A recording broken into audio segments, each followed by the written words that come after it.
Bismillahirrahmanirrahim. Assalamualaikum warahmatullahi wabarakatuh. Selamat bertemu kembali di mata kuliah penyuluhan dan komunikasi peternakan pada kelas kolaboratif yang diampu oleh saya, Ibu Siti Azizah, dan rekan saya, Ibu Ani Eka Kusumastuti. Assalamualaikum warahmatullahi wabarakatuh. Alhamdulillah, kelas kolaboratif mata kuliah penyuluhan dan komunikasi peternakan telah berjalan di semester ini. Jadi bicara kelas kolaboratif dan partisipatif, ini adalah suatu konsep di mana kurikulum kita itu harus berubah. Di mana kurikulum ini tidak lepas dari bagaimana kita mengatur CPL, kemudian bagaimana mahasiswa, dosen, dan sumber bacaan itu menjadi satu kesatuan, sehingga disinilah yang akhirnya diperlukan dosen pada hari ini atau tahun ini itu adalah dosen yang menjadi dosen penggerak, bukan sebagai dosen pengajar. Dosen penggerak paling tidak ada 4 hal yang harus dimiliki. Dia harus mampu sebagai fasilitator, dia mampu sebagai pendamping, dia mampu sebagai inovator, dan dia juga memiliki kompeten di dalam bidangnya. Oleh karena itu, dengan dosen sebagai penggerak ini harapannya konteks dari perkuliahan di mana kita menerapkan proses kurikulum UPI yang berbasis outcome-based learning, maka di sana akan ada sesuatu yang harus dijalankan, yaitu bagaimana outcome dari suatu pembelajaran itu harus bisa tercapai. Nah, tercapai tidaknya tidak hanya dari segi knowledge, tetapi bagaimana dari segi karakter mahasiswa ini juga harus dibangun. Sehingga salah satu dari IKU nomor 7 muncullah yang dinamakan kelas kolaboratif dan partisipatif, di mana kelas kolaboratif dan partisipatif ini mengajak mahasiswa untuk selalu aktif di dalam proses perkuliahan, tidak takut mengeluarkan pendapat, tidak takut berdiskusi, bahkan tidak takut tampil di depan. Nah, sehingga di dalam mata kuliah penyuluhan dan komunikasi peternakan ini, saya kira suatu hal yang patut dan benar menerapkan proses kelas kolaboratif, di mana penyuluhan ini adalah sesuatu yang harus dilakukan atau menjadi bekal mahasiswa Fakultas Peternakan, di mana di dalam hal penyuluhan dan komunikasi ini diperlukan suatu konsep bagaimana mahasiswa melakukan perencanaan, bagaimana mahasiswa itu berdiskusi di dalam kelompok, dan bagaimana memunculkan sesuatu yang harus diangkat ke peternakan atau ke PAM dan seterusnya. Oleh karena itu, mata kuliah penyuluhan dan komunikasi peternakan salah satunya dengan kelas kolaboratif dan partisipatif ini menggunakan metode TPS atau Think, Feel, and Share. Ini adalah suatu metode yang sebenarnya sederhana, tetapi sangat bermakna, sangat bernilai, dan akhirnya menjadi sesuatu yang sangat berguna bagi mahasiswa terbekali pada saat nantinya lulus. Bicara masalah TPS ini, bicara bagaimana sebenarnya awalnya mahasiswa telah dihadapkan oleh suatu permasalahan yang dibikin oleh dosen, sehingga terkenal dengan case study dan seterusnya. Maka masing-masing mahasiswa sudah mulai berpikir bagaimana menyelesaikan permasalahan ini tidak berkungkung dari suatu pertanyaan apa dan seterusnya, tetapi bagaimana mengatasi suatu permasalahan itu. Kemudian di situ ada peer, sehingga di situ akan ada diskusi kelompok-kelompok kecil. Dari permasalahan itu didiskusikan dulu di dalam satu kelompok. Ini pun juga memerankan penting sekali bagaimana mahasiswa ini berani berdiskusi, berani istilahnya memperbaiki pendapat teman dan seterusnya. Meskipun di sini ada dosen yang sebagai penggerak, motivator, sebagai pendamping dan seterusnya. Dan yang terakhir di TPS ini adalah share. Nah, inilah yang penting, karena ini adalah penyuluhan dan komunikasi, maka ini adalah sesuatu yang memang ujung tombaknya. Artinya, di dalam model seperti ini, TPS ini, mahasiswa akhirnya akan mendapatkan suatu pola berpikir bahwa sesuatu itu memang ada sudut pandang yang berbeda, tetapi semuanya itu akan bisa dipecahkan dan bagaimana pemecahan itu yang paling tepat. Sehingga di dalam penyuluhan dan komunikasi ini memang kita tidak bisa hanya bicara tentang materi penyuluhan, tetapi juga bicara tentang bagaimana audiens kita, peternak itu bagaimana. Sehingga komunikasi itu sangat penting. Sehingga komunikasi ini akan menjadi suatu keberhasilan, sehingga di dalam hal ini semuanya akan berjalan secara interaktif, holistik, integratif, dan semuanya itu nanti adalah ujungnya adalah apakah yang telah diperbuat oleh mahasiswa di dalam model kelas kolaboratif ini akhirnya bisa diterima oleh masyarakat.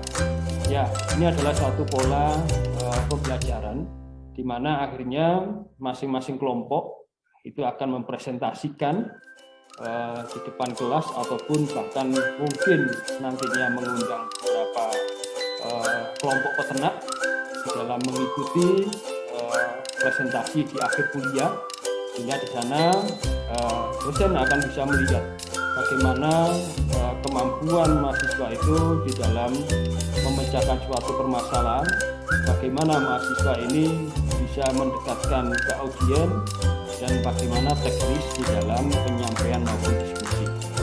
Ya, saya kira ini patut disyukuri dan ini harus dikembangkan, dan tentunya ini juga tidak berhenti sampai di sini. Saya yakin dosen-dosen yang ada di Fakultas Peternakan seperti saya akan selalu mencoba meningkatkan kompetensinya dengan jalan berinteraksi dengan masyarakat. Termasuk di sini adalah hal bagaimana menciptakan prestasi yang diperlukan ataupun yang sering terjadi di masyarakat dibawa ke kelas, sehingga prestasi inilah yang akhirnya menjadi bahan bagaimana mahasiswa itu mengatasi atau berdiskusi terhadap suatu permasalahan.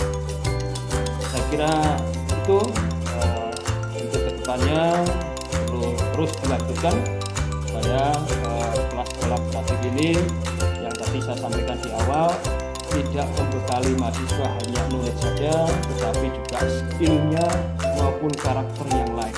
Karena karakter ini sesuatu yang tidak bernilai. Jadi kalau karakternya itu bagaimana dia bisa tampil di depan, bagaimana dia bisa diskusi, ini tidak bernilai.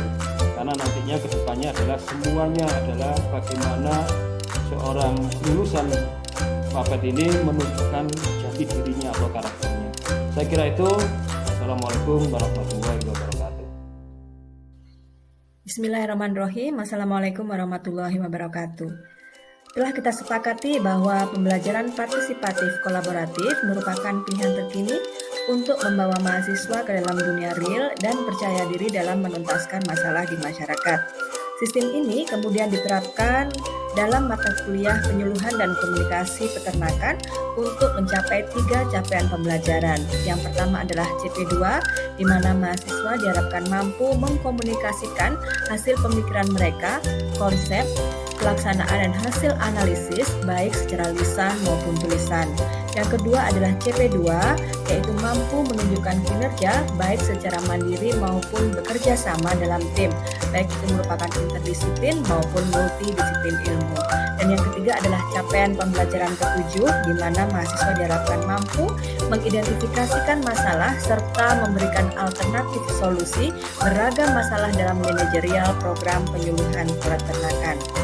Sedangkan untuk capaian pembelajaran mata kuliah atau CPMK penyuluhan dan komunikasi peternakan yang ingin dituju adalah sebagai berikut.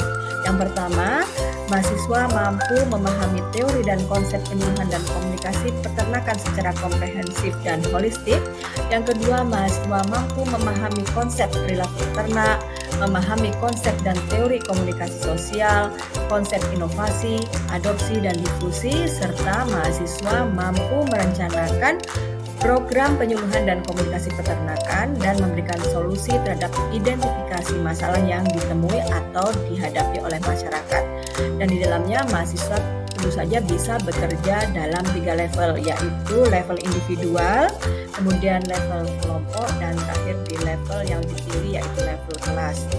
Pada semester genap ini, target kegiatan pembelajaran mata kuliah penyuluhan dan komunikasi peternakan kelas kolaboratif dan partisipatif adalah mahasiswa S1 Fakultas Peternakan Universitas Brawijaya, khususnya mereka yang berada pada semester 4 dan semester 6. Secara khusus, tujuan kelas kolaboratif dan partisipatif mata kuliah penyuluhan dan komunikasi peternakan ini menggunakan metode TPS, yaitu Think, Pair, and Share, di mana memberikan keterampilan mahasiswa dalam melakukan analisis serta rasionalisasi mata kuliah yang diambilnya. Yang kedua, memberikan bekal kepada mahasiswa agar mereka bisa melakukan analisis terhadap aplikasi konsep-konsep manajemen, yaitu POAC, yaitu planning, organizing, equating, dan controlling. Kemudian diharapkan mahasiswa mampu melakukan rasionalisasi atau operasionalisasi konsep penyuluhan dan komunikasi peternakan sesuai kebutuhan dan keinginan sasaran. Dan yang terakhir adalah mereka bisa memiliki keterampilan manajerial dari perencanaan dan penyusunan program penyuluhan dan komunikasi peternakan berbasis masalah dan potensi dari masyarakat yang dihadapinya. Semoga dengan komitmen yang tinggi dari pelaksanaan kelas kolaboratif ini serta dengan pengarahan yang profesional dari dosen pengampu, seluruh tujuan pembelajaran partisipatif dan kolaboratif ini bisa tercapai. Wassalamualaikum warahmatullahi wabarakatuh.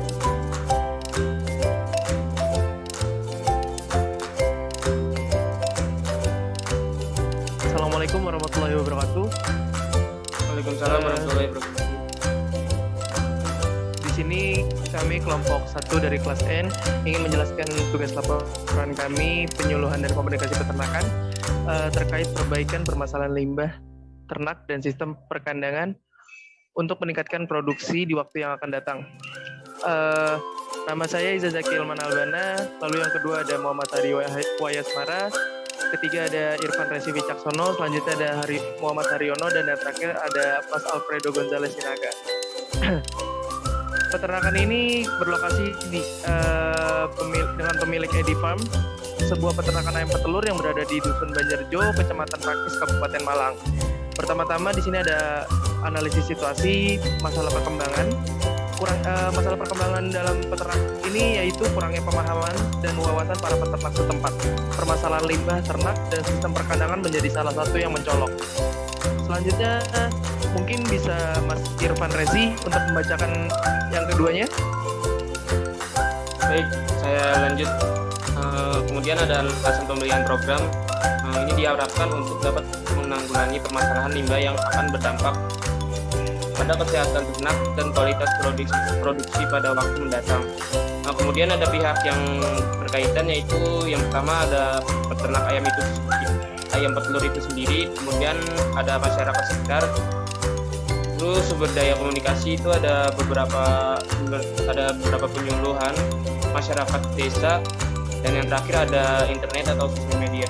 Mungkin bisa dilanjut lagi sama teman. Baik, terima kasih Mas Irfan. Lalu yang kedua juga ada problem of communication yang mungkin bisa dijelaskan oleh Mas Alfredo Sinaga. Waktu dan tempat saya persilahkan. Ya baik, yang kedua itu problem of communication. Pertama, penyuluhan di desa sekitar tentang bahaya limbah belum terlalu paham. Kedua, masyarakat sekitar belum terlalu mengerti tentang adanya kemajuan teknologi atau seperti sosial media. Yang ketiga, belum adanya kesadaran tentang kebersihan lingkungan untuk desa mereka. Ya, baik, selanjutnya bisa dijelaskan. Baik, terima kasih Mas Alfredo.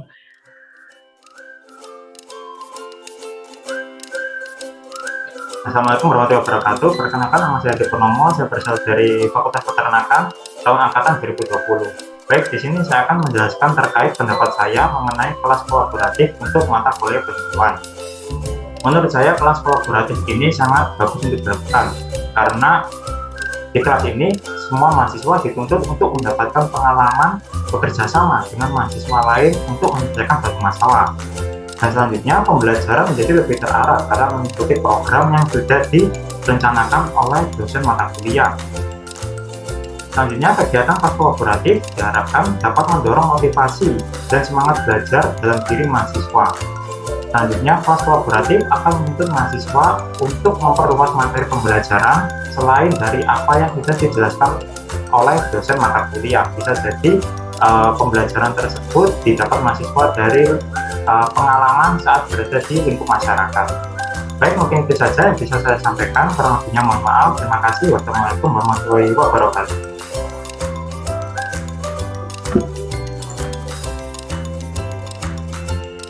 Assalamualaikum warahmatullahi wabarakatuh.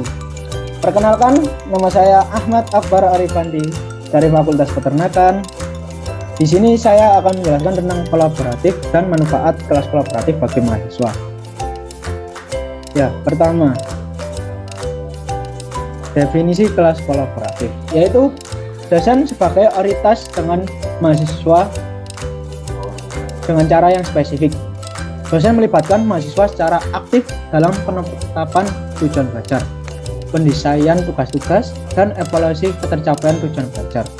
Dalam pembelajaran kolaboratif, dosen berperan sebagai mediator.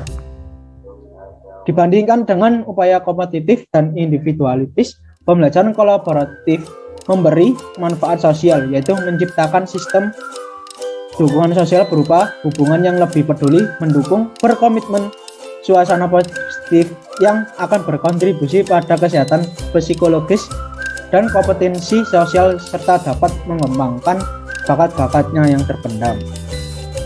Kolaboratif akan membantu meningkatkan keterampilan mahasiswa dan mengidentifikasi bagian mana yang memerlukan bantuan dari orang-orang dengan keahlian berbeda. Hasilnya, mahasiswa dan rekan setimnya dapat bekerja sama lebih baik untuk mengisi kesenjangan kompetensi.